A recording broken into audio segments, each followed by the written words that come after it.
제7강입니다. 계몽주의와 자연신론과 독일의 관념론과 프랑스의 합리론, 즉 이성주의에 대해서 강의를 하겠습니다.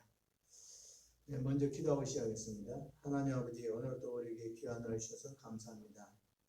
오늘 또 하나님의 영광을 위해서 할 수 있는 날이 되게 하시고, 또 이 복음의 진리와 또 역사 속에서 하나님의 말씀대로 살아가는 신앙의 발자취를 제쳐서 우리도 말씀대로 살게 하시고, 또 이 세상에서 하나님의 말씀을 던지고 철학의 발자취를 따라가서 자유주의 신학자들이 되는 저들의 길처럼 저들의 길로 가지 않도록 우리를 도우시고 인도하여 주옵소서.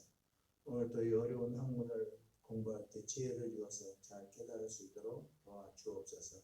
예수님 이름으로 기도하옵나이다. 아멘. 네, 반갑습니다. 오늘은 우리가 교회사를 공부하는 가운데 가장 어려운 그런 내용을 다루게 되겠습니다. 왜냐하면 이 내용들이 다 철학을 근본으로 하고 철학자들의 내용을 다뤄야 되기 때문에 그렇습니다.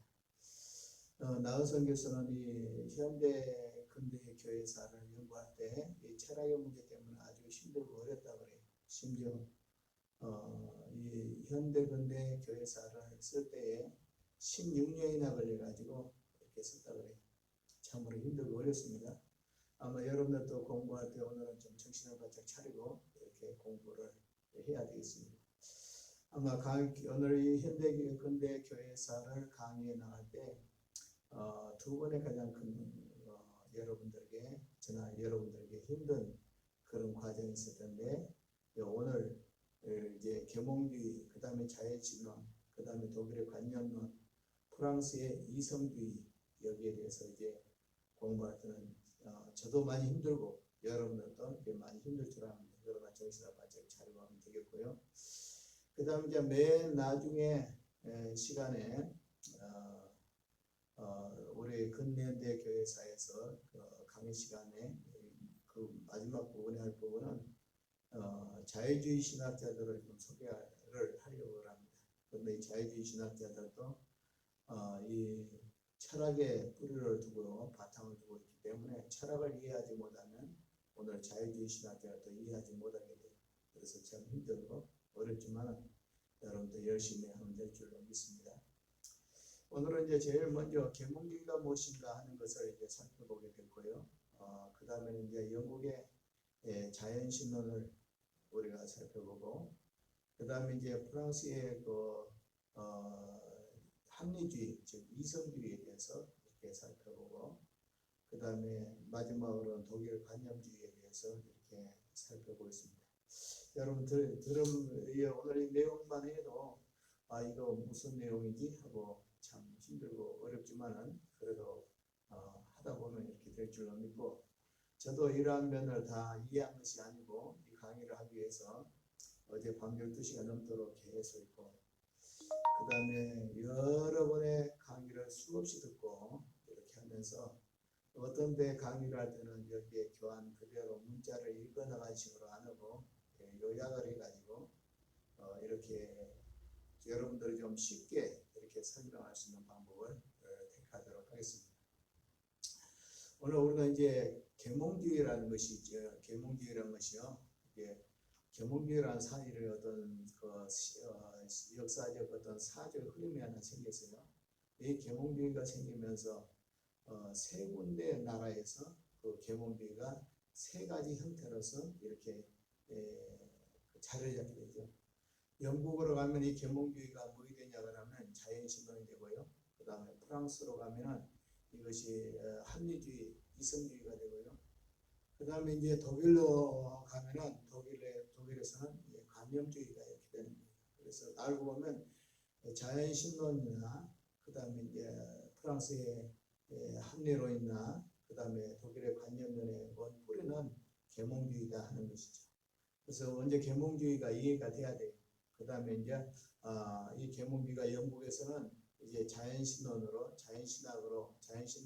이렇게 되었고, 그 다음에 프랑스에서는 이제 영국의 그 자연신론은 특별히 경험론, 경험주의, 경험론이라는 형태 속에서 자연신론이 이루어지고, 그 다음에 프랑스에서는 이제 이성이라는 이 면에서 이제 이루어지고, 그 다음에 이제 맨 늦게는 독일에서 이루어진대요. 독일에서는 이제 영국의 경험론과 그 다음에 프랑스의 이성론과 이것이 합해가지고 이제 이루어진 것이 바로 관념론입니다. 그러니까 이제 대강 알겠죠? 큰 윤곽으로 말하면 영국의 자연신론은 바로 뭐냐라면 신학의 인간의 이성의 빛으로 신학을 설명하고 믿으려고 했던 것이고요. 그 다음에 오늘 이제 프랑스나 이쪽에서 이성주의라는 것은 어떤 그 이성에 의해서 결국은 이 사회 구조나 그 다음 국가 구조를 세우려고 했던 것이고요. 그 다음에 이제 독일에 가서는 무엇이냐 하면 이제 영국에서 일어난 그 경험론, 자연신론을 설명할 때 쓰는 경험론, 그 다음 프랑스의 이성주의, 이것을 이제 합해가지고 나온 제일 늦게 나온 사상이 바로 독일에서 일어난 관념론입니다. 이 관념론은 오늘날 그 독일이 전 세계의 그 철학의 나라로서 이렇게 지금까지 이렇게 맥을 이어오고 이런 것은 그들이 얼마나 영국에서 일어난 어떤 그 자연신론과 프랑스에서 일어난 그 다음에 그 이성주의와 이런 것이 결국 독일에서 꽃을 피워서 이렇게 되었다라고 생각하면 되겠습니다. 먼저 이제 계몽주의에 대해서 배우겠어요. 계몽주의라는 것은 17세기에 일어난 계몽운동인데 하나님을 철학적 사유의 대상으로, 인식의 대상으로 이렇게 삼는 시대가 17세기에 도래했는데 그것이 바로 계몽운동입니다. 즉 하나님에 대하여 철학적 사고, 그 다음에 어떤 인식의 대상, 어떤 경험의 대상, 이렇게 이성과 경험의 대상으로 이제 하나님을 향하여 사유하려고 하는 것, 대하려고 하는 그런 운동이 바로 계몽운동이라고 말하고 있습니다. 그래서 이제 진리나 하나님에 대해서 인간의 이성으로 분석을 하고 그 다음에 인간의 이성으로 생각을 하고 이러한 경향이 이 계몽주의 경향이 18세기에 이르러서 절정에 달하게 되었습니다.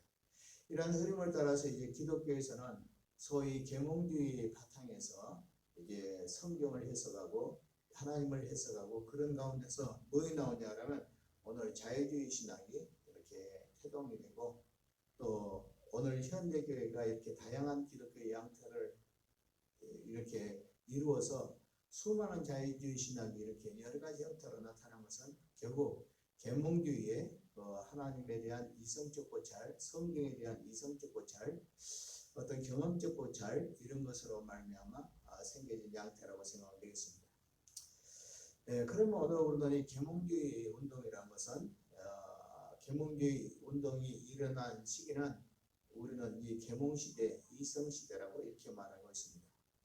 그러면 이제 계몽운동이라는 뜻은 무엇일까요? 프랑스어로는 빛이라는 말입니다.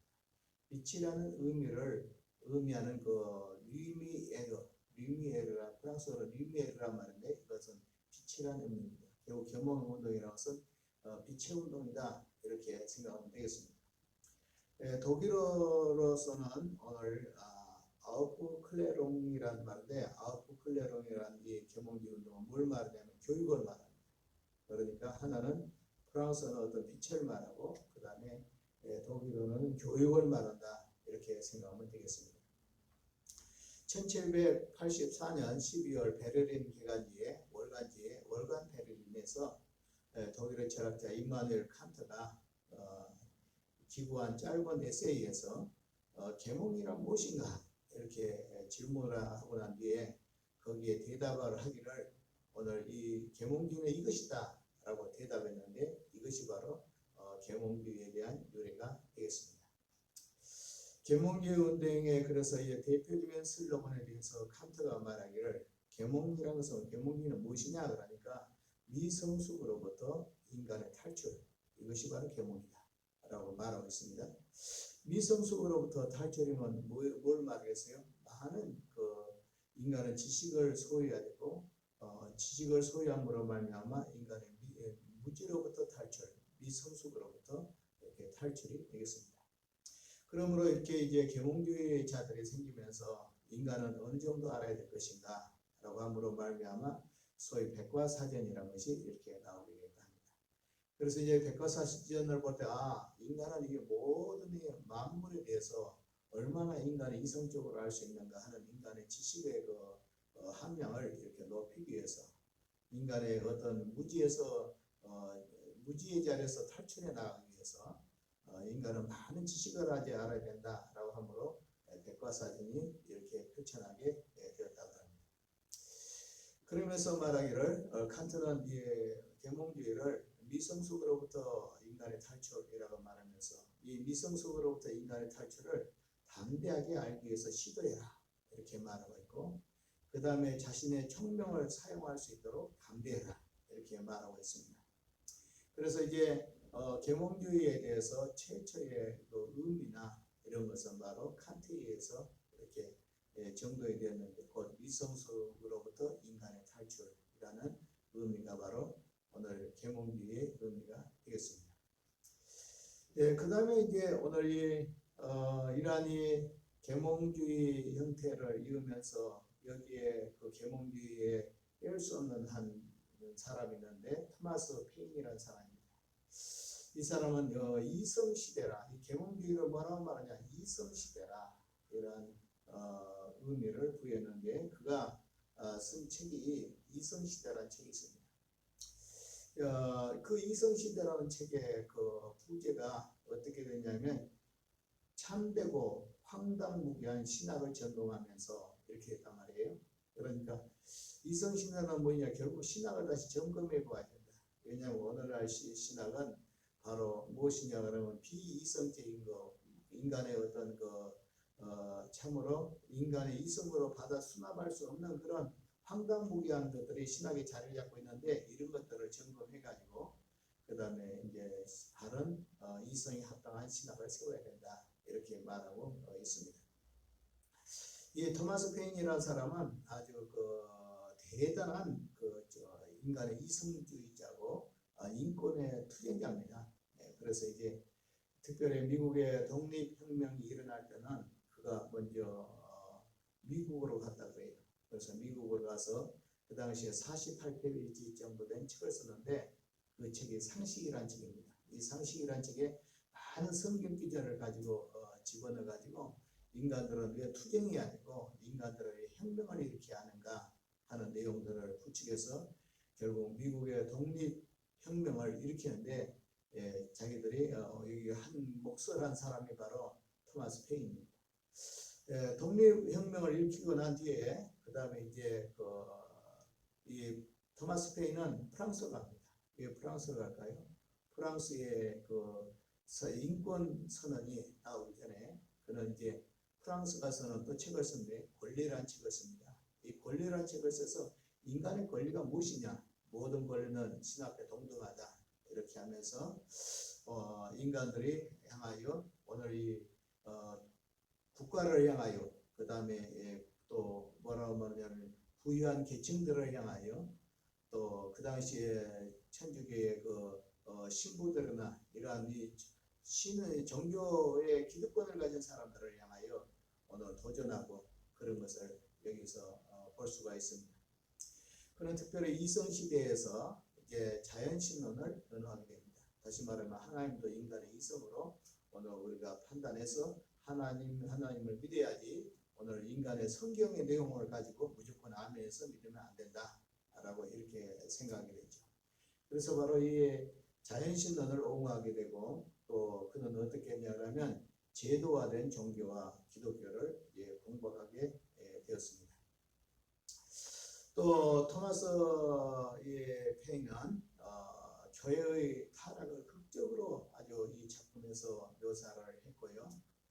또 계시의 자리에 바로 이성을 두어가지고 성경을 하나님의 계시로 받아들였던 우리가 아멘 하고 받아들이면 되지만, 이성으로 받아들이면 그것이 뭐냐면 철학의 해부로 당해야 되고 인간의 이성의 해부로 당해야 되기 때문에, 오늘 우리는 성경이 계시라는 그 개념을 빼버리고 이성적 판단으로 성경의 진리를 규명하려고 하는 그런 악을 저질렀어요. 그러므로 말미암아 인간의 이성이 용납하지 않는 것들은 성경의 모든 내용들을 다 부인하게 돼서 이 토마스 페인은 성경에 나타난 이적들을 다 부인했습니다. 그러므로 동령의 탄생도 부인되고 부활도 부인되고 승천도 부인되고 재림도 부인되고 또 홍해바다를 가른 사건들도 이렇게 다 부인하게 되었습니다. 그리고 말하기를 성경은 무엇이냐 그러니까 성경은 하나님의 계시가 아니라 문학작품 중에 하나다 이렇게 말하므로 성경을 하나의 비평의 대상으로 모든 작품 중에 사람이 쓴 작품 중에 하나로 이렇게 간주해버리는 그런 악행을 저질렀습니다. 이런 이에 토마스 페인은 그가 이제 1809년 6월 8일 날 이 세상을 떠났는데 그가 떠날 때는 겨우 그 장례식장에 6명의 사람밖에 참석하지 않았다 그래요. 그 중에 2명은 장례식을 집행하는 집행자고 그 다음에 1명은 토마스 페인이 평소에 빚을 졌는데 그 빚을 받으려고 빚장이가 찾아와서 그 유품이라도 무엇이라도 찾으려고 오늘 그가 장례식장에 참여했다 그래요. 그리고 그 장례식장에 참여한 사람은 친구들 3명밖에 없었다고 합니다. 이렇게 토마스 페인은 결국 이성시대라는 글을 써가지고 결국 이성으로 통해서 하나님이나 성경을 비판하려고 했기 때문에 바로 이 자연신론을 변호한 사람이 되었고 결국은 또 교회의 타락을 아주 극적으로 묘사했고 그 다음에 계시의 자리에 있다 이성을 뒀고 이적을 거절했고 그 다음에 성경을 신적인 계시보다 단순한 문학작품 중에 하나로 보았다 하는 겁니다. 그래서 계몽주의는 결국 칸트에 의해서 이렇게 시작이 되고 그 다음에 토마스 페인에 의해서 이렇게 전개가 된 것을 우리가 알 수가 있습니다.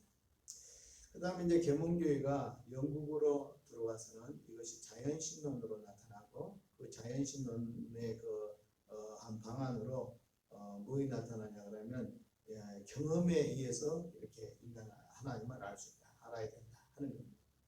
그래서 어떤 이성에 의해서 안다는 것보다 어떤 경험에 의해서 알아야 된다라는 사실을 주장하면서 역시 경험도 인간으로부터 이성이나 경험이나 인간의 그 테두리 안에서 나무지기 때문에 이들도 다 계몽주의의 한 형태로 이렇게 나온 것을 볼 수가 있습니다. 특별히 오늘 이 자연신론을 이제 공부하게 될 때는 몇 사람을 이제 공부하게 되는데 자연신론을 제일 먼저 이렇게 기초를 만든 사람이 바로 에드워드 허버트 경입니다. 그래서 에드워드 허버트라는 사람이 어떤 사람인가 하는 것을 살펴보겠습니다. 그 다음에 이제 두 번째로는 누구냐 그러면 찰스 브라운튼입니다. 찰스 브라운튼이라는 사람은 이제 자연신론을 체계화시키고 자연신론을 이제 정립한 사람이기 때문에 오늘 우리가 봐야 될 점이 있습니다. 그 다음에 이제 한 사람 뭐냐면 존 노크입니다. 존 노크라는 사람은 이제 자연신론을 통해서 참으로 우리의 그 삶과 연결시키고 이러한 일을 했습니다. 그러면서 이제 맨 마지막으로 봐야 될 사람은 데이비드 휴입니다. 데이비드 휴이라는 사람은 결국 경험론자이지만은 하나님에 대한 존재는 경험할 수 없다. 그러므로 하나님은 부인해버리고 인간에 대한 경험만 가지고 우리는 살아야 된다. 그래서 인간만 붙들고 그다음 인간의 경험만 붙들고 그다음에 하나님에 대한 어떤 어떤 경험적인 것을 다 부인해버리는 그런 면이 돼서 이제 영국의 경험주의에 바로 끝이 납니다. 다시 말하면 영국의 경험주의는 에드워드 허버트에 의해서 시작이 되고 그 다음에 찰스 브라운턴에 의해서 전개가 되고 그 다음에 존 노크에 의해서 오늘 이것이 적용이 되고 그리고 또 이제 데이비드 휴메에 의해서 종말을 구하는 것이기 때문에 오늘 이 네 사람을 살펴보겠습니다. 먼저 영국에서는 이제 그 계몽운동이 자연신론으로 이렇게 나타났는데요. 자연신론이라는 것은 영어로 디즘이라는 뜻입니다. 디즘이라는 것은 그리스어로 하나님을 데우스라고 표기하는 것과 유사하다고 합니다. 언뜻 보면 이게 자연신론하니까 유신론인가 이렇게 생각할 수 있지만 실제로는 자연신론이라는 것은 무신론에 오히려 가깝다 하는 것을 우리는 알아야 됩니다. 이 자연신론이라는 사상은 17세기에서 18세기의 계몽주의와 그 다음에 산업혁명이 흐름 속에서 자연세계와 하나님의 관계를 이렇게 이제 결합시켜서 이제 이런 이제 자연신론이 나오게 되었습니다. 오늘 이 자연신론은 일종의 종교 철학의 일종이고, 그 다음에 이성과 자연의 세계를 관찰을 통해서 우주계에는 이 우주는 이 하늘과 땅과 우주 모든 만물은 누군가에 의해서 창조된 창조물이다라는 사실을 인간의 이성으로 이제 결정을 내리고, 그러면 이 세상의 모든 것이 이제 창조물이라고 한다면 이 우주를 창조한 창조자가 있지 않겠느냐, 이렇게 해서 결국 인간의 이성적인 고찰을 통해서, 경험적인 고찰을 통해서 우주는 하나님께서 만드신 창조물이고 이 우주를 창조한 하나님이 계신다라고 결정을 내린 것을 말하고 있습니다. 또 계시나 오늘 특정한 종교의 가르침보다 이성에 근거한 그 하나님을 믿는 사상이라고 이렇게 말할 수 있어요. 그래서 자연신론은 이성에 근거한 하나님을 믿는 것이다 라는 겁니다. 먼저 오늘은 1차 자연신론으로는 자연신론의 아버지라고 일컬을 수 있는 에드워드 허버트를 보겠습니다. 에드워드 허버트를 자연신론의 아버지라고 말하고 있습니다. 에드워드 허버트는 1624년에 쓴 진리에 대해라는 이 원리에서 밝히고 있습니다. 그는 말하기를 진리를 어떻게 알 수 있는가 라는 사실을 질문하기를 시작해서 인류가 내적으로 그 다음에 본유적인 재능을 가지고 진리를 결정할 수 있다. 그럼 진리를 무엇을 결정하느냐? 인간이 가지고 있는 내적인 것. 두 번째로는 본유적인 재능들. 그러면 이것은 내적이라는 건 뭘 말하냐면 하나는 경험이요. 경험. 인간이 태어나서 보고 느끼고 배우고 하는 그런 모든 인간의 경험에 의해서 하나님의 이제 진리를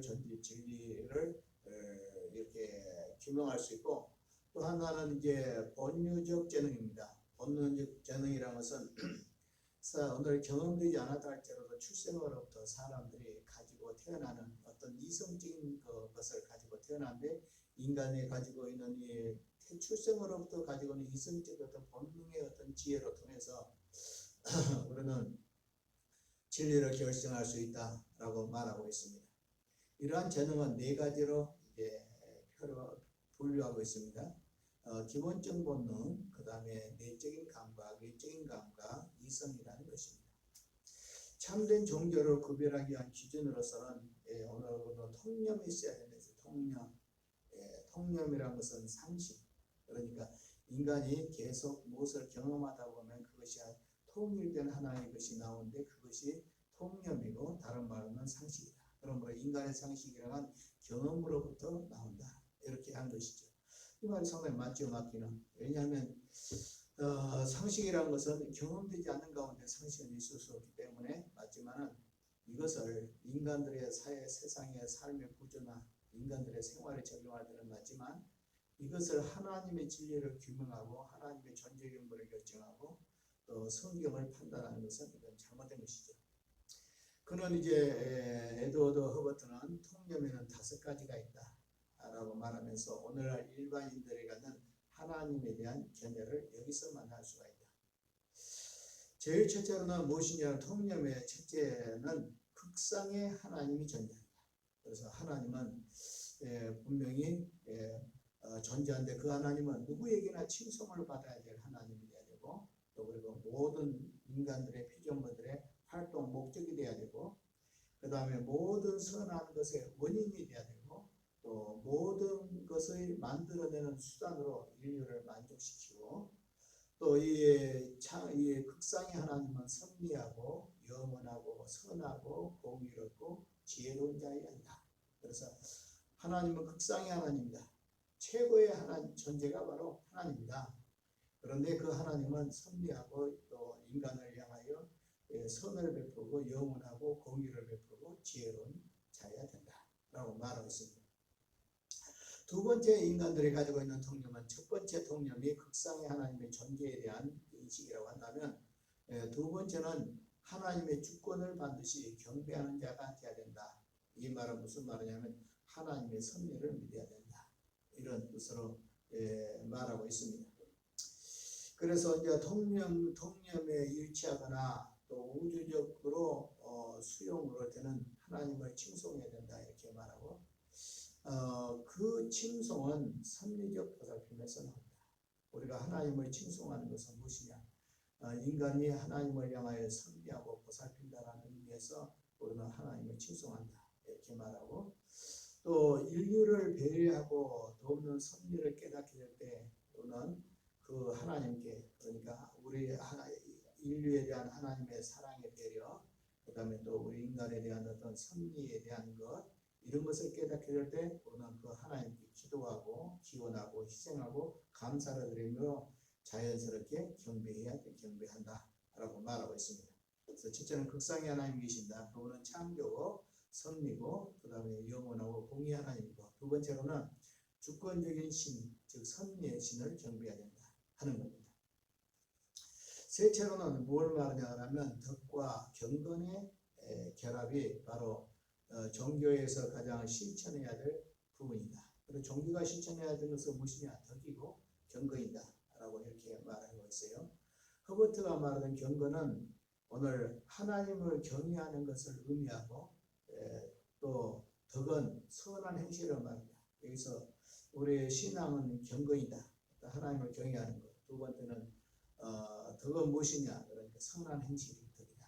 이렇게 말하면서 하나님을 향한 경외 또는 감사는 하나님의 그 선한 행실로서 사람의 선한 행실로서 표현되는데 그것은 두 가지 결합이다. 이것이 바로 자연신론의 기본 원리다 라고 말하고 있습니다. 그러면서 경건과 성화는 양심의 깊은 곳에 뿌리를 내리고 있고 그 다음에 하나님 안에 있는 깊은 사랑과 믿음을 탄생시킨다 라고 말하고 있어요. 다시 말해서 오늘 여기에서 이제 제일 처음에는 하나님 극상의 하나님이 존재한다. 극상의 하나님은 오늘 우리를 섭리하시기 때문에 우리는 그분한테 기도하고 또 감사하고 산다. 세 번째는 덕과 경건을 결합한 우리의 실천의 삶을 살아야 된다 하는 사실들을 보면 오늘 우리 현재 기독교와 상당히 유사하고 우리가 추구한 것과 처음 초기는 상당히 유사한 것을 볼 수가 있습니다.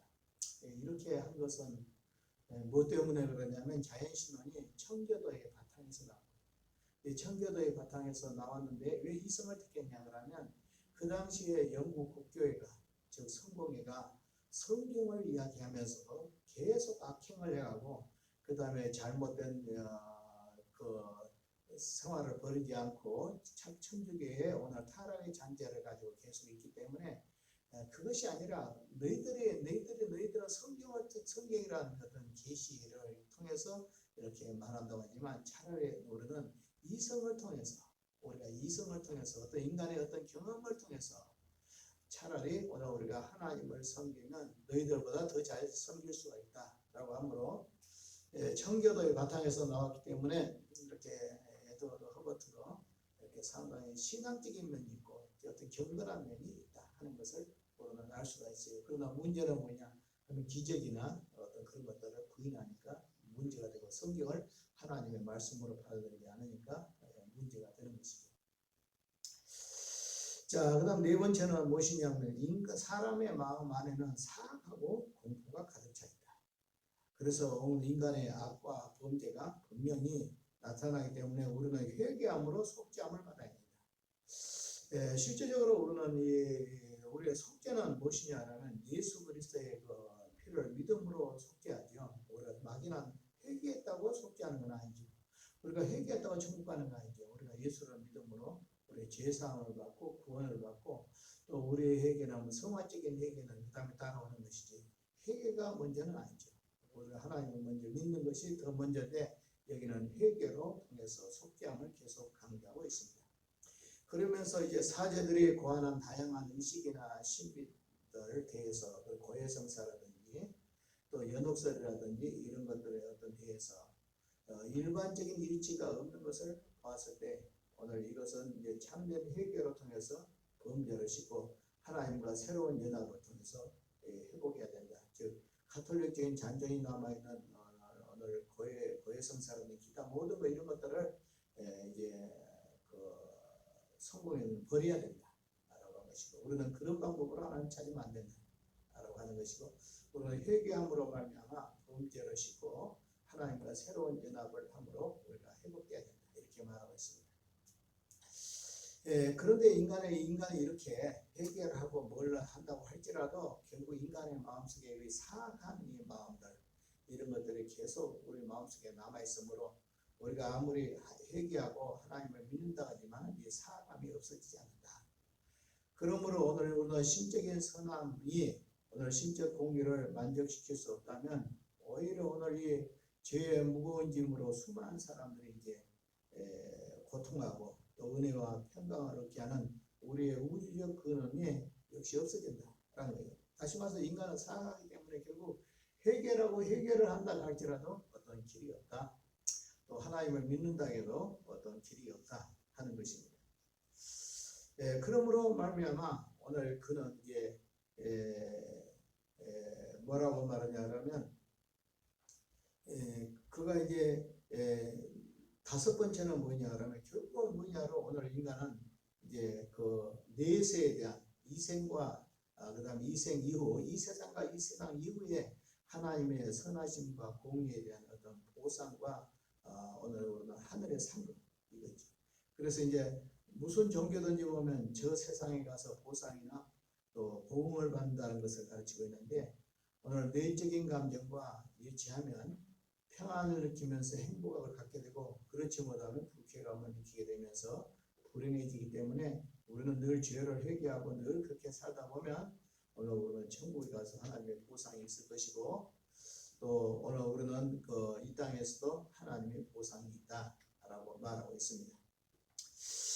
그래 이렇게 이제 허버트는 오늘 이 자연신론을 통해서 다섯 가지의 통념, 즉 하나님은 최상의 하나님으로 인간에게 친송을 받아야 된다. 두 번째, 하나님은 주권적인 신임으로 말미암아 섭리의 하나님이시다. 그러므로 그분의 보살핌과 돌봄 때문에 우리는 기도하고 기원하고 감사하고 살아야 된다. 넷째로는 그러나 인간은 사악한 면이 가득 차 있다. 그 사악한 면이 가득 차 있는 것을 오늘 우리는 어떻게 회개하고 죄를 씻고 하나님과 연합해서 살아야 된다 하는 것이. 그리고 이 세상에서 우리는 이 세상에서 선하게 살아야 한다는 이유는 결국은 무엇이냐면 천국의 보상이 있고 또 내세의 보상이 있기 때문에 그렇게 살아야 된다 하는 거예요. 어찌 보면 이제 오늘 이 허버트의 그 내용은 보면 참 우리에게 맞는 것처럼 보이지만 이게 잘못된 건 뭐냐라는 기독교를 행복의 수단으로 끌고 들이고 있는 거예요.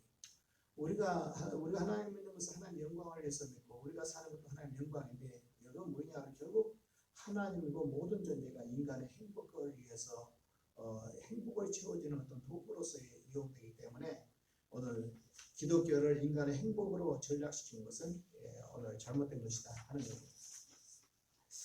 그 다음에 이제 어떤 통념의 다섯 가지는 오늘 교회 안팎의 사람들도 가질 수 있다는 거예요. 어떤 사람이 내가 죽어서 좋은 데 간다 이렇게 하면 예수 안 믿어도 교회 안 다녀도 오늘 동양이나 서양이나 다 이런 사상이 있기 때문에 교회 안에 있는 사람이나 교회 바깥에 있는 사람이나 이것은 동일하게 생각할 수 있는 사상이다 라고 말하면서, 참으로 우리들에게 요구된 것은 무엇이냐 하면 오늘 청교도 바탕에서 좀 더 하나님을 잘 찾으려고 어떤 이성을 택했다 그러면 그건 잘못되고, 우리는 이 허버트도 결국은 성경을 택하고 믿음을 택하고 그렇게 해야 바른 것이다 하는 겁니다.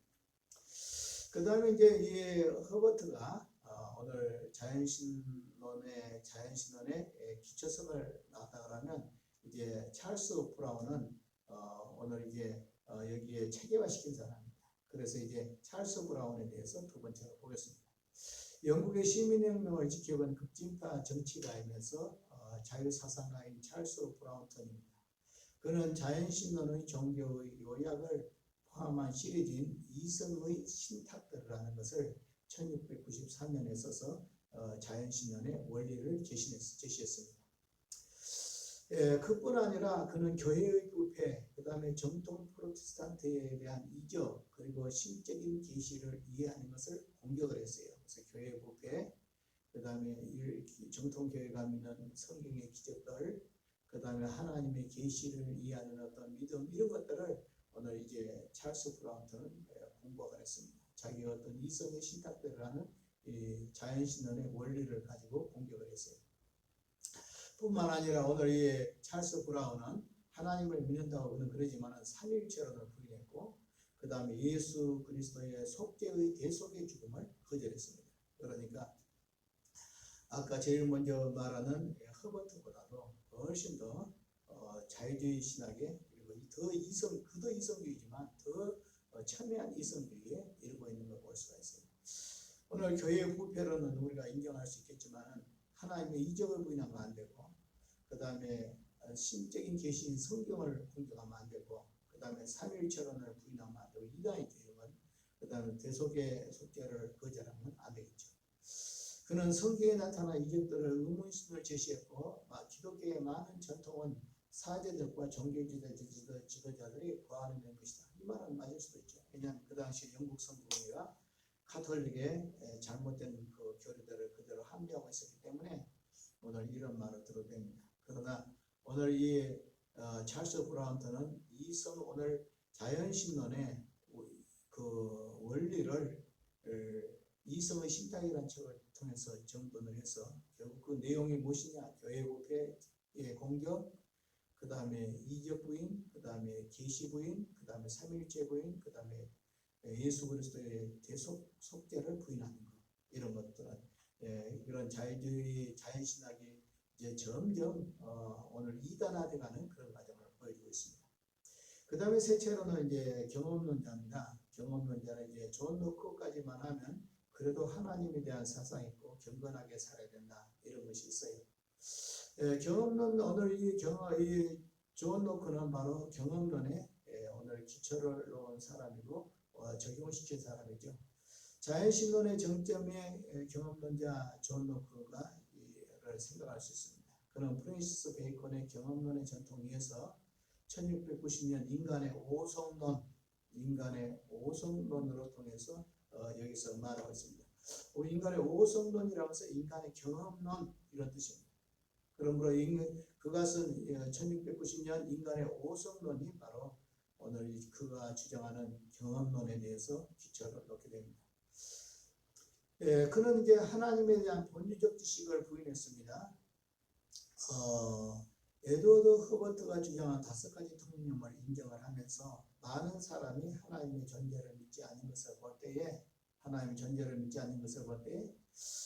신앙은 우주적 일체를 보지 못하고 인류는 하나님의 존재에 대한 본유적 지식을 갖지 않고 있다. 이 말은 무슨 말이냐면 인간에게 이제 인간의 이성으로 이제 하나님의 존재 유무를 판단되고 그런 것을 하나님의 존재에 대한 어떤 인식을 인간의 이성으로 가지고 있다고 한다면 인간들은 다 하나님을 믿어야 되지 않느냐. 이런 것들을 본성으로 가지고 왔다면, 본래의 성품으로 가지고 왔다면 다 믿어야 되지 않느냐. 그런데 믿지 않는 거 볼 때 하나님을 믿을 수 있는 그런 인간의 본유적인 그런 이성적인 그런 것을 가지고 있지 않았다, 이렇게 말하고 있습니다.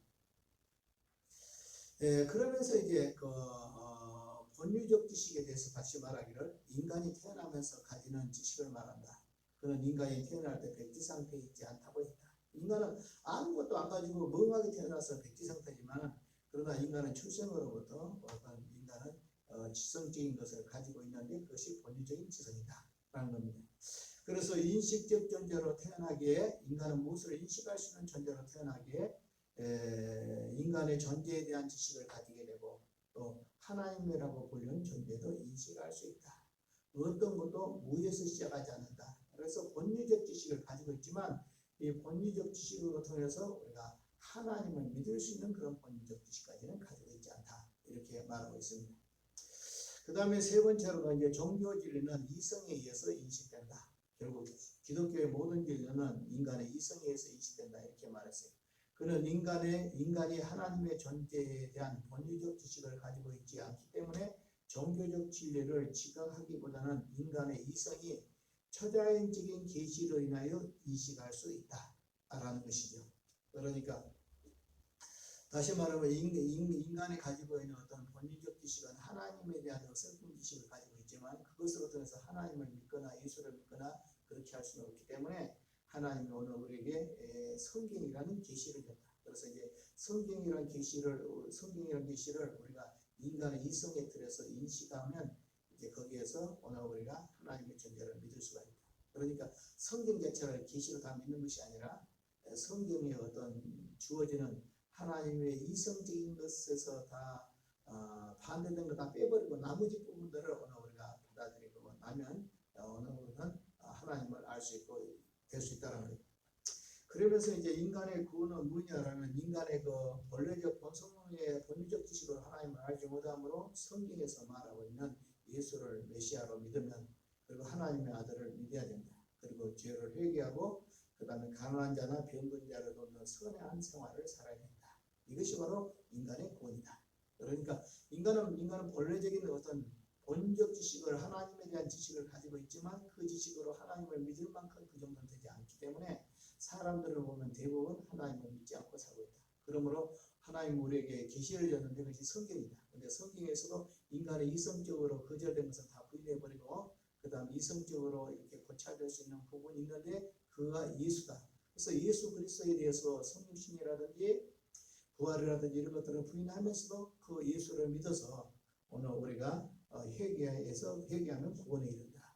그러니까 오늘날 자유주의 신학 그대로 지금 존 노크가 말하고 있다 하는 겁니다.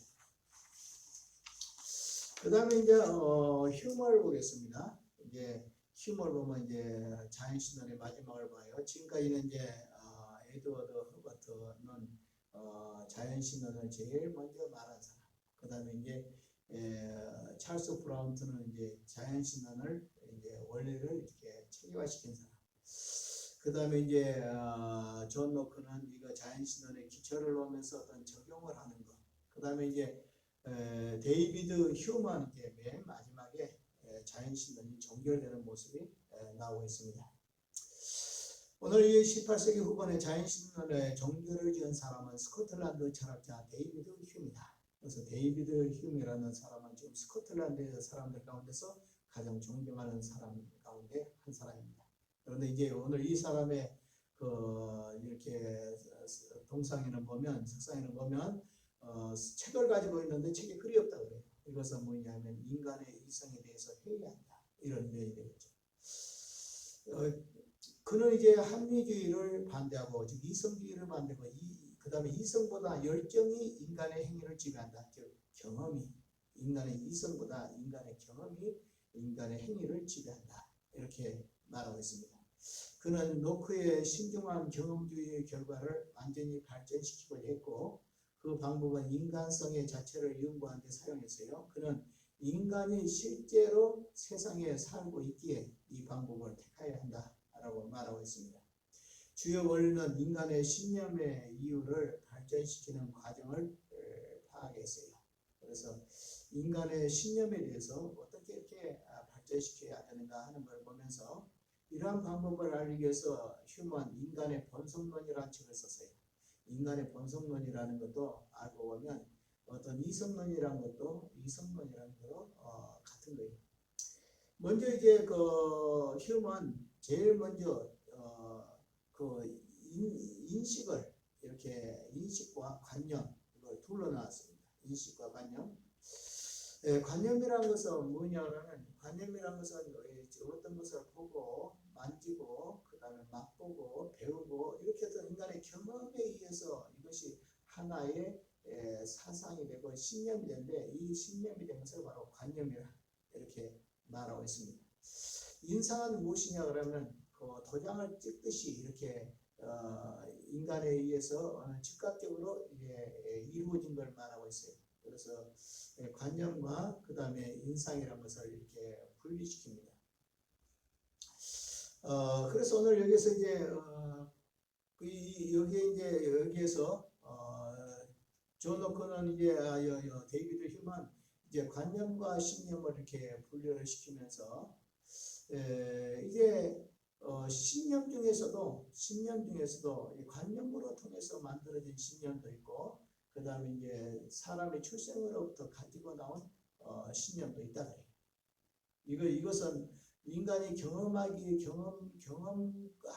인간이 경험하지 않았다 할지라도 인간이 본래적으로 가지고 있는 그러한 신념이 있는데, 이러한 신념은 어떤 초월적인 존재를 확인할 수 있다고 이렇게 말하고 있습니다. 그런데 이제 오늘 이 내용을 쭉 이제 살펴보면 이렇게 되겠어요. 결국 여기서 제가 그냥 정돈을 하고 데이비드 휴먼 아주 어렵기 때문에 넘어가려고 합니다.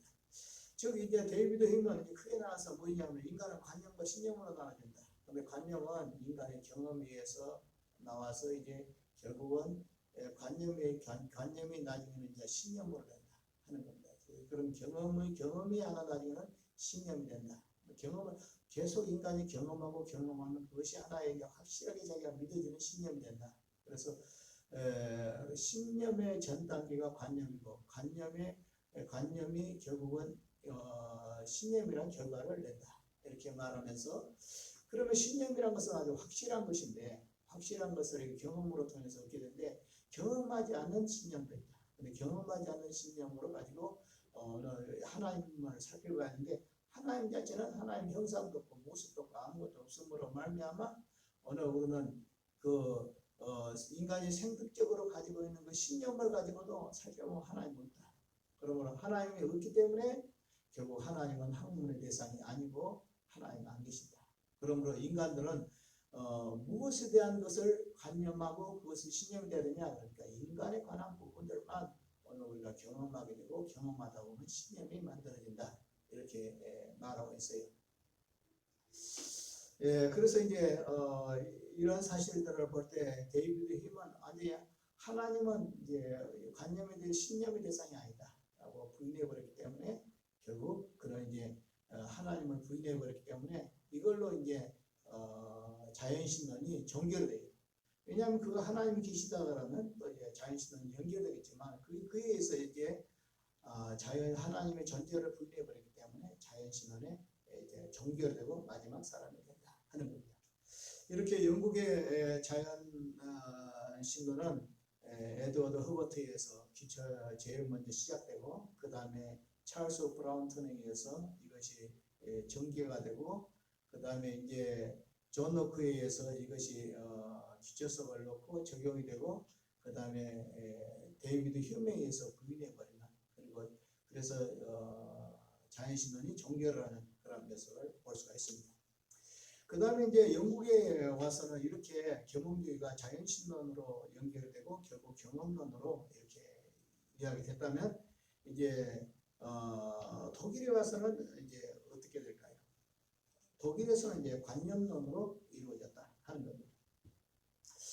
먼저 이제 독일의 관념론을 이제 살펴볼 때는 특별히 몇 사람을 생각할 수 있는데, 제일 먼저는 라이프니치라는 고트리프리트 라이프니치라는 철학자를 우리가 살펴봐야 되고, 그 다음에 볼프라는 이 철학자를 살펴봐야 됩니다.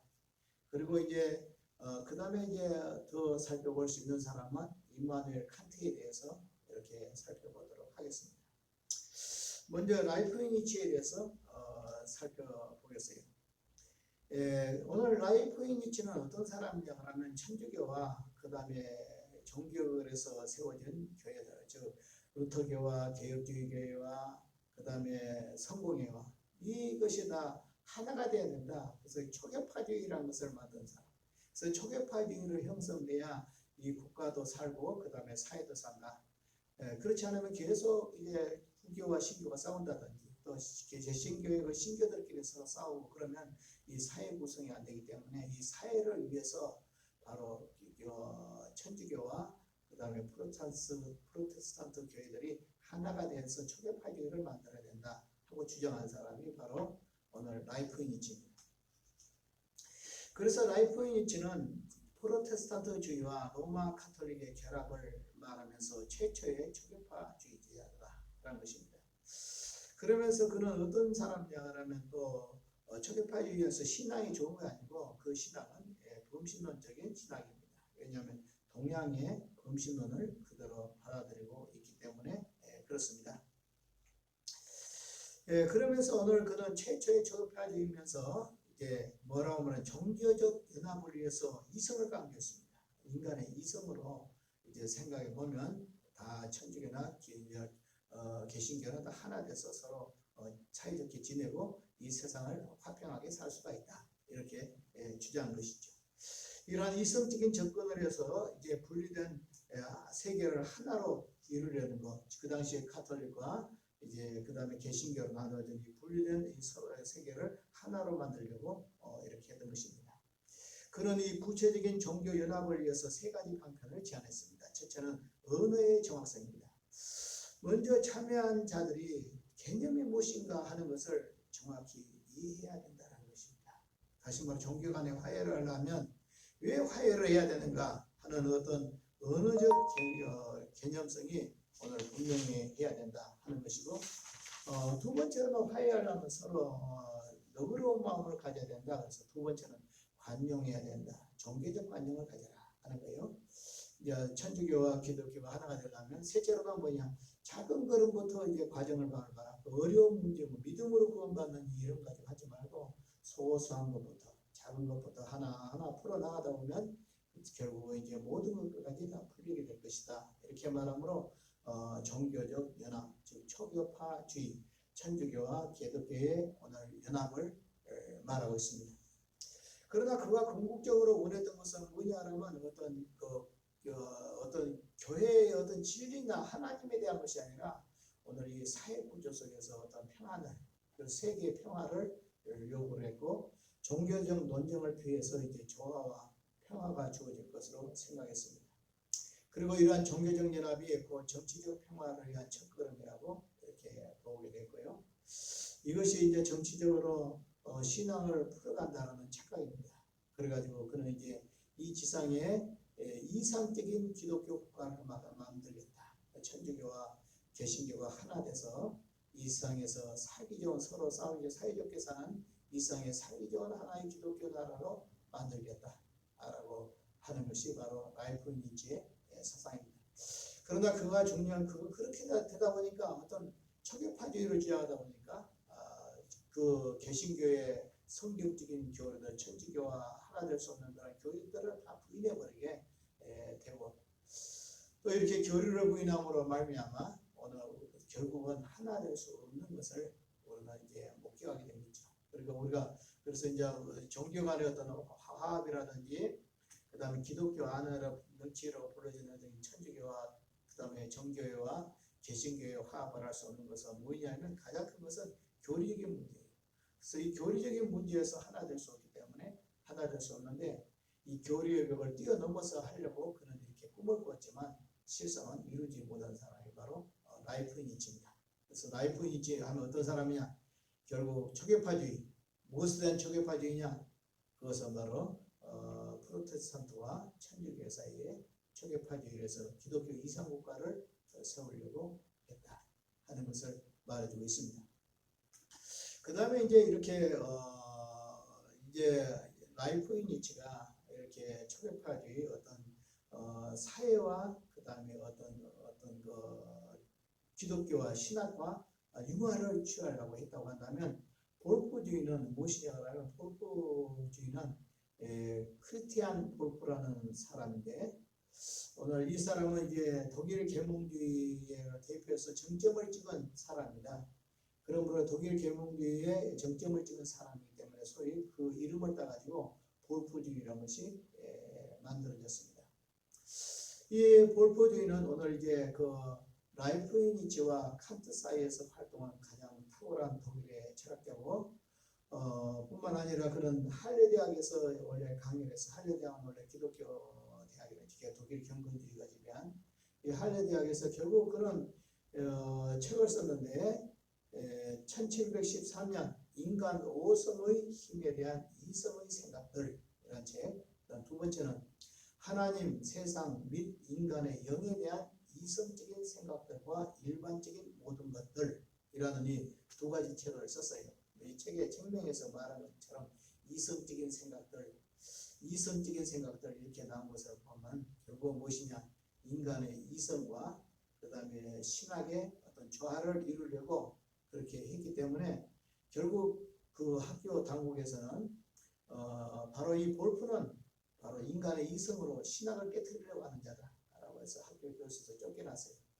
그러나 다시 또 돌아오게 해가지고 이 할레 대학에서 총장까지 지낸 사람이 오늘 이 볼프입니다. 자, 오늘 이 볼프는 자기의 책을 특별히 그 당시에 라틴어로 많이 썼는데 독일어로 썼기 때문에 독일 언어의 창시자다 이렇게 말하고 있습니다. 그러면서 그는 뭐라고 말하냐면 가시적인 세상의 속성들로 이 말은 이 세상에서 인간의 이성적인 속성으로 하나님을 증명할 수 있다라고 말하고 있죠. 가시적인 세상의 속성들로 하나님의 존재를 증명할 수 있다라는 측면에서 그런 자연신학이니까 이성으로 결국 인간의 어떤 경험으로 통해서 하나님의 존재를 증명할 수 있다라고 하므로 그는 자연신학을 말하고 있다 이렇게 말하고 있습니다. 그는 이제 계시된 모든 것은 인간의 언어로 표현할 수 있고, 이 말은 무슨 말이냐면 오늘 인간의 성경의 모든 내용은 인간의 언어, 즉 인간의 이성적인 표현으로서 다 표현을 할 수가 있다. 그러니까 성경에 계시된 하나님의 존재나 천당이나 지옥이나 예수 그리스도의 모든 것들, 성경의 진리들은 다 인간의 이성의 글로 다 표현할 수 있다라고 했어요. 또 인간 행동 역시 하나님의 행동 역시 인간의 이성이 파악할 수 있다. 하나님이 계시하는 거, 하나님이 행동하시는 거, 하나님 섭리하시는 거 이런 것도 인간의 이성으로 다 파악할 수 있다 이렇게 말합니다. 그는 자연신론자 로크처럼 기독교 이성화를 시도했고 계시된 지성적 사색을 구축했고 그 다음에 교리학도 오늘 형이상학 중에 한 부분이다 라고 말하면서 다시 말하면 교리도 알고 보면 인간의 이성의 한 부분이다 이렇게 말하면서 1754년 세상을 떠날 때까지 할레 대학의 총장으로 있었습니다. 그래서 이제 이 볼프주의라는 것은 한마디로 말하면 뭐냐면 이성을 갖다가 신학에다 집어넣어서 신학을 깨뜨리려고 했다. 그래서 이성과 신학의 조화, 철학과 신학의 조화를 깨뜨렸다. 그리고 마이프로니치는 사회와 오늘 신학을 융화를 하고 했던 것 이런 점에서 차이가 있겠습니다. 그 다음에 세 번째로는 이제 결국 칸트 쪽으로 보였습니다. 셋째로는 코페르니쿠스의 전환이었습니다. 지금까지의 철학의 주제는 두 가지로 요약할 수 있다. 하나는 인식이고 그 다음에 하나는 의지다 라는 겁니다. 여기서 인식은 무엇이냐, 인간이 무엇을 어떻게 알 수 있는가 하는 것이 바로 인식이고 그 다음에 의지는 무엇이냐, 인간은 어떻게 행동할 수 있느냐. 그러니까 인식이라는 것은 무엇을 어떻게 알 수 있는가 하는 지식적인 감지, 그 다음에 의지는 인간의 행동의 어떤 능력, 반영 이렇게 우리가 생각할 수 있겠습니다. 그러면서 아까 조금 이제 제가 저 볼프주의에서 좀 빠진 것이 있는데 볼프주의는 첫째는 뭐냐면 그 볼프의 결론으로 말씀을 드리면 진리를 검증하는 데는 수학적인 활동이 되어야 된다. 진리는 수학적인 정확한 어떤 공식에 의해서 진리를 검증할 수 있다라고 말하고, 이 볼프는 결국 독일 경건주의 중에서 전통적 경건주의, 독일 루프트 바이어는 독일 정통적인 경건주의가 있고 자유주의적인 경건주의가 있는데, 이는 자유주의 경건주의를 향하여 이론적인 바탕을 이렇게 만든 사람이에요. 그러므로 자유주의 신학을 자유주의 신학의 선구자인 것을 알 수가 있습니다. 그러면서 이제 이 사람의 그 특별히 볼프주의는 자유주의 신학 중에서 첨단 자유주의, 그래서 이제 급진적 성경 비판주의자들을 이제 그 볼프주의에 따라서 나오게 되는데, 그 중에 한 사람이 라이마르스, 그 다음에 슈미트라는 아주 예수의 부활도 보이는 모든 성경의 첨단 자유주의 신학자들이 바로 이 볼프주의로 말미암아 나오게 됩니다. 그러면서 이제 지금은 이제 셋째로는 라이프니치 다음에 그다음에 볼프 다음에 그다음에 이제 칸트 쪽으로 이렇게 보도록 하겠습니다. 이제 칸트 이전까지는 이제 철학적인 관심이 인식입니다. 그래서 인간의 이성으로 무엇을 인식할 것인가 하는 것, 또 인간의 경험으로 무엇을 인식할 것인가 하는 거예요. 그래서 대부분 철학적인 칸트 이전까지는 철학의 관점이 인식이었다. 그러나 칸트에 와서는 무엇이냐? 인식과 의지의 종합이다 라고 하는 거예요. 그러니까 인식이라는 건 이성이고 그 다음에 의지라는 것은 결국은 신념이고 관념에서 나온 경험이기 때문에 인간의 이성과 경험의 조합을 이룬다.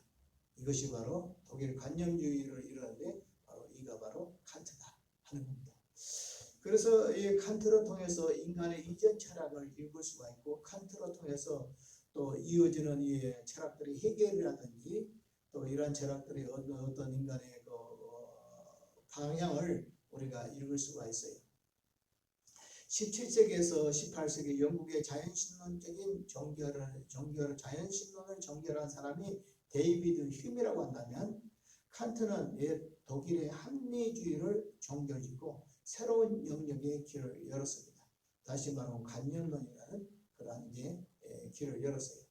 이 책에서 1781년에 간행된 순수 이성 비판이고 이 책은 라틴어가 아니라 독일어로 쓴 것이고 칸트가 이제 50이 넘어서 책을 쓰기 시작해가지고 이 책을 쓸 때는 나이가 한 60대이기 때문에 풍부한 그의 지적으로 무르익은 상태에서 썼습니다. 그러므로 말미암아 오늘 여기서 칸트가 쓴 이 순수 이성 비판이라는 것은 그의 풍성한 경험 그리고 풍성한 지식이 담겨져 있다. 이렇게 할 수가 있겠습니다. 칸트는 전통적인 인식론을 비판을 하고 이성주의와 경험주의의 타협을 말했어요. 그러니까 제가 아까도 이야기했지만은 영국은 경험, 그 다음에 프랑스는 이성. 그래서 프랑스의 이성과 영국의 경험주의를 혼합하는 거 다 받아들이는 것, 그것이 바로 관념주의다. 그런데 이것을 바로 칸트가 했다라고 말하고 있습니다. 그래서 칸트는 이제 인간의 이성과 경험을 인간의 어떤 그 이성과 경험을 이제 타협을 하는 길을 모색했고 진리를 위해서 인간의 이성과 경험의 전적인 그러니까 어느 한쪽으로 해서 전적으로 의존하지 않는다. 경험을 의존하다든지 인간의 어떤 이성을 의존하지 않는다. 그러므로 말하면 합을 구하는 이성과 경험의 합을 구하는 그런 걸 길을 택했다 하는 겁니다. 이런 측면에서 볼 때 그의 이론은 기독교에 도움을 준 것처럼 오늘 우리가 여기면 안 됩니다. 오늘 어찌 보면 그렇게 여겨지기도 하지만 기독교의 관점에서 볼 때 다른 길로 인도해 버렸습니다. 그 이유는 하나님에 대한 지식을 추구하는 이 증거들을 무시해버리고 윤리학으로 철학으로 방향을 바꿔버렸어요. 그래서 진리와 사랑의 윤리를 추구하지 않고 도덕적인 안내자로 오늘 이 우주적 기준의 개념으로 기독교를 이끌었어요. 이 말은 다시 말하면 무슨 말이냐면 성경은 계시다. 계시는 인간의 이성의 영역이나 경험의 영역이 아니다. 그러므로 오늘 이것을 우리가 받아들일 수가 없다. 이렇게 말하면서 결국 하나님에 대해서는 오늘 우리가 있다 없다 할 수가 없다. 그런 두 가지를 주죠. 그러면서 뭐라고 말하냐면 그러나 하나님은 있어야 된다. 왜 있어야 되냐? 이 세상 사람들의 행복을 위해서 이 세상의 도덕적으로 윤리적으로 하나님이 계시다 그러면 죄를 함부로 못 지고 또 죄를 지으면 회개하게 되고 그래서 이 사이에서 어떤 죄에 대한 예방책이 되고 또 인간에 대해서 어떤 행복감을 집어넣고 그렇기 때문에 하나님은 존재해야 된다. 그래서 하나님이 있는지 없는지 모르겠다. 그런데 하나님이 있어야 되겠다 우리들한테. 왜냐하면 인간의 행복을 위해서 하나님이 있어줘야 되겠다. 라고 함으로 말미암아 하나님이 결국 하나님은 인간의 피조물이 되어버리고 인간은 하나님의 창조자가 되어버리고 그러면서 이제 하나님을 인간의 행복의 도구로 끌어들여 버리는 거예요. 오늘날도 우리는 이 기독교가 타락을 하니까 어떤 하나님의 영광이라든지 그 다음에 또 오늘 진리의 수호라든지 또 오늘 복음의 증거라든지 이런 데 관심이 없어지고 어떤 인간의 행복불에 너만 남는다고 하는 그러한 오늘날 기독교와 비슷한 것이죠. 그래서 이제 칸트는 인간의 행복을 위해서 도덕적인 난리자로 그 다음 사회질서의 유지를 위해서 하나님이 계셔야 된다. 하나님이 있는지 없는지 모른다. 그러나 하나님이 살아계신 것처럼 오늘 우리는 하나님을 믿고 따라야 된다. 왜냐하면 그래야 인간이 행복할 수 있고 선한 생활과 윤리적인 생활을 살아서 사회가 모든 것이 도덕적인 생활이 존속하기 때문이다 하는 겁니다. 칸트의 또 다른 걸작 실천 이성의 비판 1788년에 쓴 책인데 윤리를 다룬 도덕 형이사 그러니까 아까 순수 이성의 비판 그 다음에 실천 이성의 비판 그 다음에 이제 도덕적 형이사 이런 거예요. 이것이 결국 이제 볼프의 그 영향이 오늘 칸트의 영향을 주거든요. 볼프의 영향이 이제 어떻게 되냐면 어떤 실천이라는 부분이 있고 그 다음에 무엇이냐 그러면 그 이성이라는 부분이 있다라고 이 두 개를 갈라서 철학을 실천과 그 다음에 어떤 그 이성이라는 이 둘로 나누어서 그 볼프가 있고 그것을 바로 영향을 봐서 책에는 이성적인 것은 순수 이성 비판이고 그 다음에 실천적인 것은 실천 이성 비판으로 이렇게 말하고 있어요. 그러면서 윤리를 다룬 도덕적 형이상학을 여기서 말하고 있고 그 다음 미학 목적론을 다루는 철학 판단력 비판 그러니까 순수 이성 비판, 실천 이성 비판, 판단력 비판, 도덕의 형이상학 이런 것들이 걸작이라고 생각할 수 있겠습니다. 칸트는 인간의 모든 지식은 감각기관으로 통해서 시작되지만 선언적인 어떤 것이 있다는 합리주의도 인정했다. 그래서 경험에 의해서 모든 것이 나온다. 그런데 경험에 의해서 나온 것도 있지만 또 인간이 본래적으로 타고난 어떤 생득적인 본유적인 어떤 이성의 개념 둘 다 여기서 다 인정했다. 그러니까 이성과 경험을 다 인정했다. 프랑스 쪽에 말하는 이성 그 다음에 영국 쪽에서 말하는 경험 이거 둘 다 인정을 했다. 이겁니다. 그러면서 마음의 선언적 구조가 있어야 된다고 본다. 그의 유명한 말 내용이 없는 생각은 공허하고 개념이 없는 직관은 웃는 것과 같을 것이다 라고 말하면서 그런 경험적이고 감각적인 내용이 없이 우리가 알 수 있다는 것이 전혀 없다. 그럼 경험이 없이는 우리가 또 알 수도 없다 이런 뜻입니다. 반면에 또 선함적인 구조가 없이는 인간은 가질 수 있는 무슨 내용이나 시선적인 형식을 가질 수 없다. 그러니까 경험이 없다면 알 수도 없고 그 다음에 어떤 이성이 없다면 알 수도 없다. 두 개 다 필요하다. 이런 겁니다.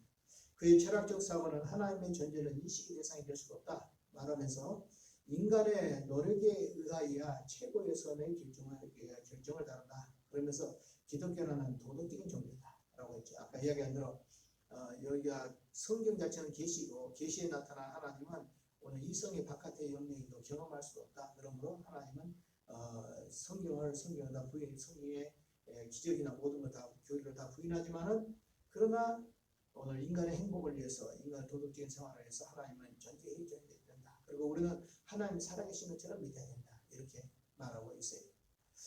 그 다음에 이제 지금까지 계몽주의에 대해서 살펴봤고 그 다음에 이성주의에 대해서 영국의 경험론을 살펴봤고 독일의 감면론을 살펴보고 마지막 단계로 프랑스의 이성주의, 합리주의를 보도록 하겠습니다.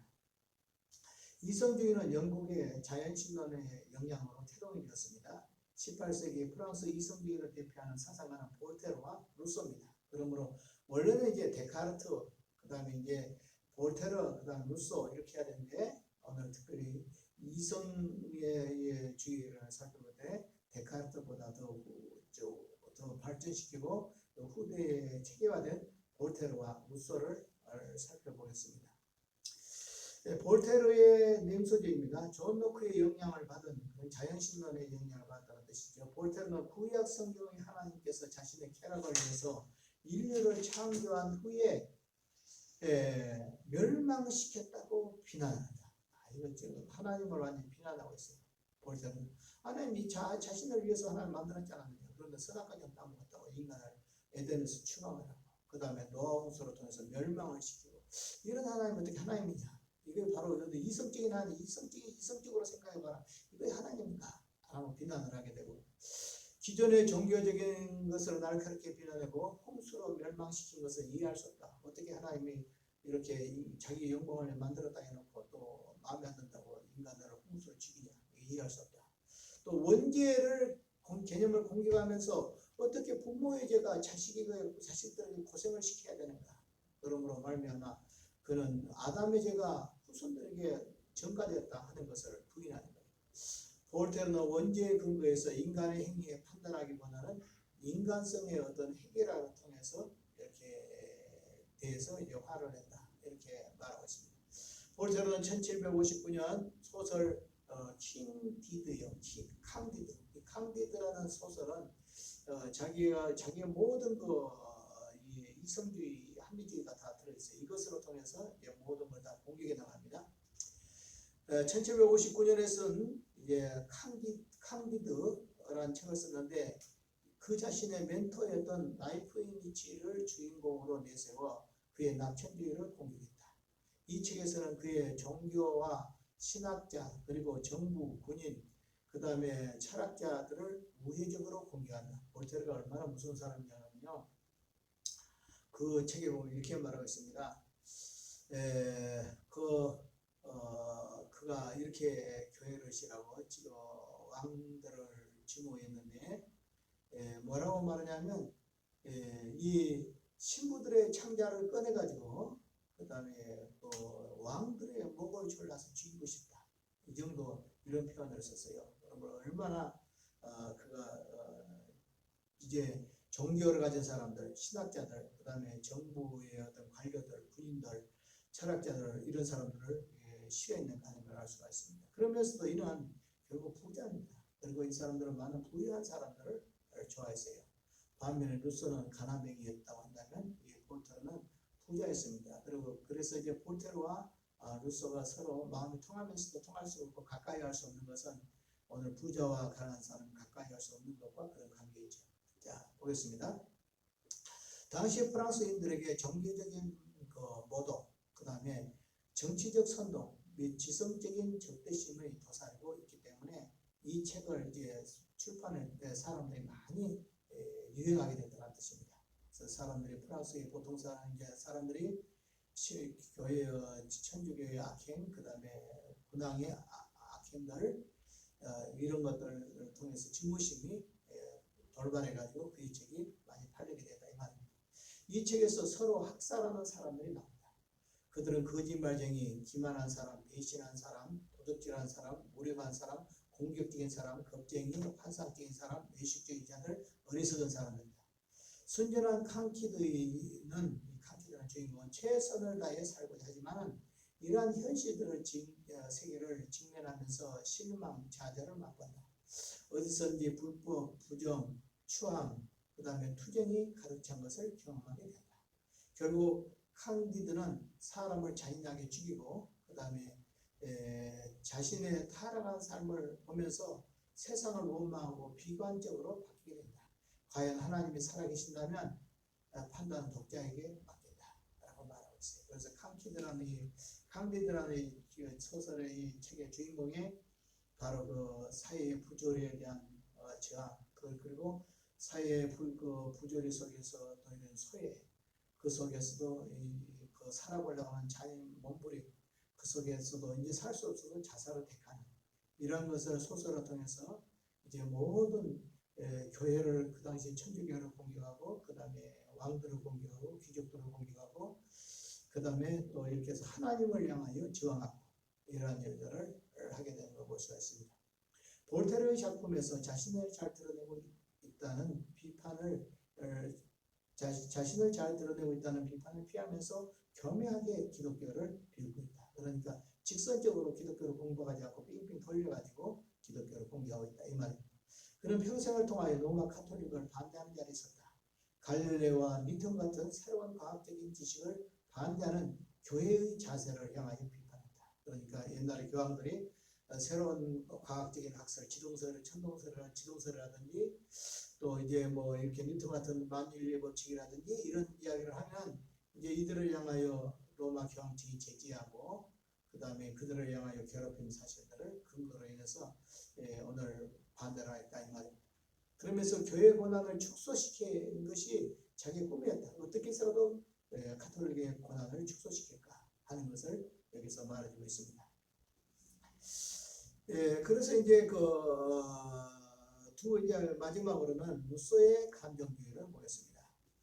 루소는 원래 칼빈주의의 바탕에서 자라났지만 나중에는 이제 칼빈주의가 떠나고 비평주의가 되고 그다음에 참 그래요. 루소의 책 가운데서 가장 대표적인 책이 사회계약서라는 책이 있고 그다음에 루소에서 교육론이라고 있는 에밀이라는 교육론이 있습니다. 그 자식이 얼마나 가난했는지 자기 자식들을 자기가 키울 수가 없어가지고 고아원에다 맡겨서 키우면서 그는 교육에 대해서 이렇게 논하게 되죠. 그 에밀에서 말하기를 이런 말을 쓰는 루소가 유명한 말, 세계의 어머니는 오늘 이 세 가지를 향하여 충족을 시켜줘야 된다. 그래서 뭐라고 말하냐면 나를 먹여주라, 키워주라, 입혀주라, 가르쳐라. 나를 향하여 나 잘 낳아주라. 그 다음에 잘 교육시켜주라. 그 다음에 잘 양육해주라. 이 세 가지 것을 세계의 어머니들은 이것을 해야 된다. 라고 이렇게 주장하고 있는데 실제적으로 자기들도 자기 자식들한테 이런 일을 행하지 못하고 있었습니다. 그 다음에 이제 사회계약서입니다. 인간은 사회와의 계약 속에 있다. 그러므로 교회도 있어야 되는 이유는 사회를 위해서 있는 것이지 사회가 교회를 위해 있는 것도 아니고 우리가 하나님을 위해서 있는 것도 아니다. 우리가 신앙이라는 것은 결국 사회에 종속돼야 된다. 그리고 사회의 요구에 충족을 시켜줘야 된다. 이런 개념이기 때문에 이것도 완전히 무시론과 같은 것이고 또 참회록에 보면 자기가 출생으로부터 지금까지 이렇게 쭉 이야기하면서 참회록도 제가 옛날에 20대 때 봤는데 참 느끼는 바가 많습니다. 여러분들도 혹시 기회가 되면 루소의 참회록을 보시면 많은 도움이 될 줄 믿습니다. 그렇게 말하면서 그는 뭐라고 말하냐면 루소는 평생 동안 진정한 자유를 가지지 못하고 얽매이는 사람들을 변호했어요. 가난하고 서유계층을 변호했다는 뜻입니다. 그가 원래 가난한 자니까. 인간이 본성적으로는 순하고 순전하지만은 예술과 과학으로 인해서 부패했다 이렇게 말해요. 결국 인간의 타락은 뭐냐? 예술과 과학이다. 어떤 면에서 상당히 우리의 생각하고도 동조하는 면도 있죠. 그러면서 인류의 그것들이 그러니까 예술과 과학이 인류의 가장 악한 점이다 이렇게 말하고 있습니다. 그 이유는 이것은 예술이라는 것은 가공된 것이기 때문이다 라고 말하고 있죠. 사실이 아니다. 가공된 것이다. 소설이다 이런 말이겠죠. 1755년 인간 불평등의 기원론이라는 책을 썼습니다. 먼저 그는 소설 형식으로 인간의 자연 상태, 인간의 완전성, 그 다음에 그 완성에 이르는 과정의 척기 개념을 설명을 합니다. 그 후 시민 사회에서 확립할 수 있었던 방법을 설명합니다. 그러면서 석기 시대에 있었던 공동체 형태를 선호하면서 자연으로 돌아가자 이런 것이죠. 서로 사랑했던 애정의 결합을 강조했다. 결국 인간의 문명이나 과학이나 예술이나 이런 것이 인간의 타락을 가져왔다. 그러므로 오늘 문명이나 과학이나 예술이나 이전 상태로 돌아가야 된다. 이전 상태로 돌아가는 것이 결국 자연으로 돌아가는 것이다. 그 자연으로 돌아가는 것이 뭐냐? 석기 시대로 인간이 돌아가서 서로 공동체 생활하면서 사랑하고 살아야겠다. 라고 양으로 말미암아 자연으로 돌아가라는 것을 그는 외치고 있습니다. 현대 사회는 심이나 이전에 있었던 단순하고 작은 사회들로 돌아가지 않으면 안 된다. 라고 말하고 있습니다. 루소는 1762년 에밀과 그 다음 사회계약론이라는 것을 쓰게 됐습니다. 그리고 네덜란드에서 출판했어요. 당시로는 이해하기 어려운 책이었는데 많은 이 책의 반대와 박해를 받습니다. 그래서 그 이유는 국민의 주권을 강조했기 때문에 혁명을 부추겼다. 그리고 저항 정신을 불러일으킨 책이다. 라고 했기 때문에 카톨릭에서 이 책을 다 금서로 만들고 있습니다. 이 두 책을 통해 문명화된 사회가 얼마나 증진되었는지를 설명하고 있다라고 말하면서 루소는 노예제도를 정면으로 반대했고 그 다음에 존 로크의 사회계약론을 민주정치로 받아들여야 된다고 했으며 당시 급진파에 속한 사람입니다. 그런 자유는 정부의 어떠한 형태로서도 발견하는 것이 아니라 자유는 정부의 어떠한 형태로서 발견한 것이 아니라 자유인들의 심정에 있다. 결국 정부는 자유란 것은 뭐냐? 정부가 부여한 것이 아니라 인간의 개개인마다 인간의 그 자유로운 그 심정은 자기가 추구할 수 있다라는 법을 소유한 자에게는 유익하지만 그렇지 않은 자는 해가 된다. 또 오늘로 말하면 유전 유죄가 되는 것처럼 법이란 있는 자에게는 유익하다. 그러다 없는 자에게는 해가 된다라고 말하고 있습니다. 이러한 법은 인간은 연약한 자에게 새로운 짐이 되고 강한 자에게는 새로운 권력이 된다. 법이란 것은 이제 연약한 자들에게는 그 지켜야 되니까 그걸 자기를 얼매니까 짐이 되고 강한 자들은 이제 그것이 다 자기들을 위해서 이용하니까 더 권력이 되고 그러므로 말미암아 선천적인 자유를 멸절시킨다라고 말했어요. 그래서 법도 결국 인간의 자유를 멸절시킨다라고 해서 해야 한다라는. 그러면서 석기 시대로 돌아가려고 하지 말고 민주주의 공동체 문명을 창조된다. 그렇다고 해서 우리가 문화로 다 거절한 거 아니고 우리가 이제 이 사회에서 민주주의 사회 공동체를 하자는데 이것도 프랑스 안에 있는 어떤 세계 민주주의 박애주의가 아니고 이건 프랑스 안에 그 당시에 사회의 구조에 의해서 이렇게 평화를 추구하려고 했던 것이에요. 그래서 알고 보면 이것도 보면 사회 이기주의라고 이렇게 볼 수가 있습니다. 또 이 사회는 보다 나은 인간성을 청원하고 인간성을 문명화하는 어떤 가치 있는 인간성의 사회다. 이 사회는 보다 인간성을 강조하고 그다음에 인간성을 그다음에 문명화하는 어떤 가치. 그리고 결국은 인간성의 회복이다. 문명도 모두 다 사회도 다 인간성의 회복이다라는 겁니다. 도덕성과 믿음은 이제 종교인의 믿음과 소망에서 일어난다. 그러니까 이 사람들은 또 뭐냐 종교를 끌어들입니다. 무엇을 끌어들이냐?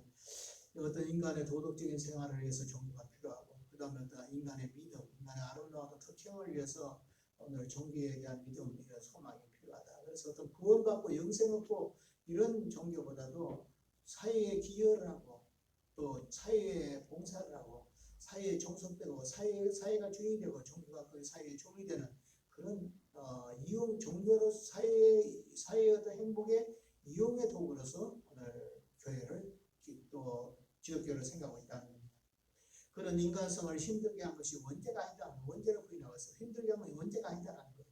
대부분 기독교인들과 달랐다. 그런 본능, 즉 인간과 신과의 중간적인 사제는 없다, 필요 없다라고 하는 것이고, 인간이 그냥 자연으로 돌아가면 된 것이지 인간이 결국 사제나 뭐 이런 종교나 어떤 종교의 어떤 중보자나 이런 것들이 필요 없다.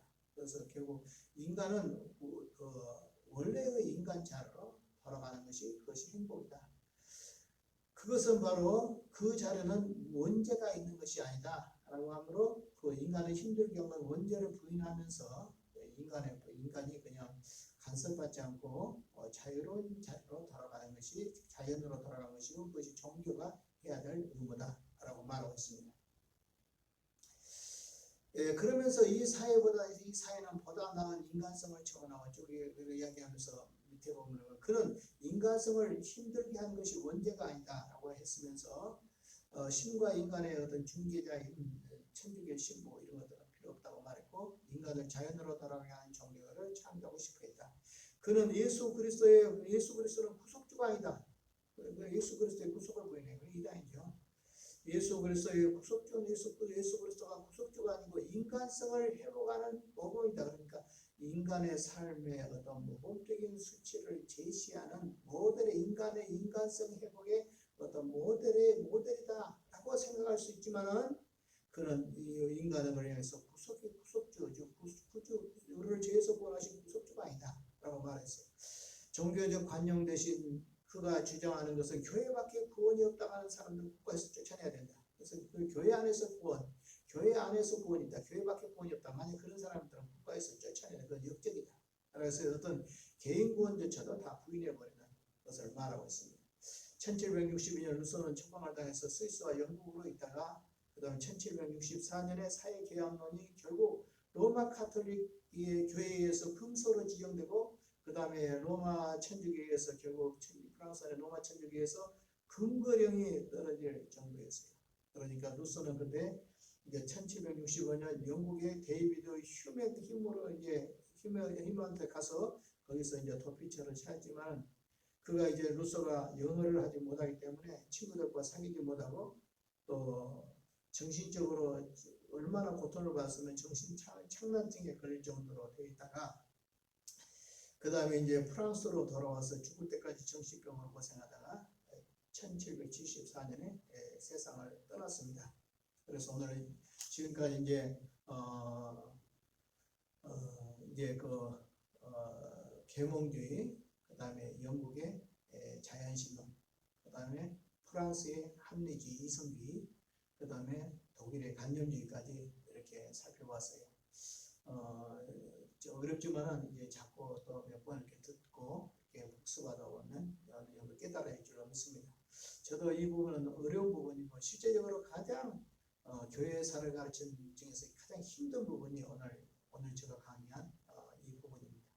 그리고 이제 맨 마지막에 가서 한 시간 있는데 그것은 현대 자유주의 신학자들, 20세기에서 21세기에 이어지는 자유주의 신학자들을 이제 할 때도 오늘 이제 자연신학이라든지 이성주의라든지 관념론이라든지 이런 것에 근거해서 결국 이 철학에 근거해서 이제 이런 자유주의 신학이 나왔기 때문에 오늘 이것을 이해해 놓으면 다음에 이제 그들을 설명할 때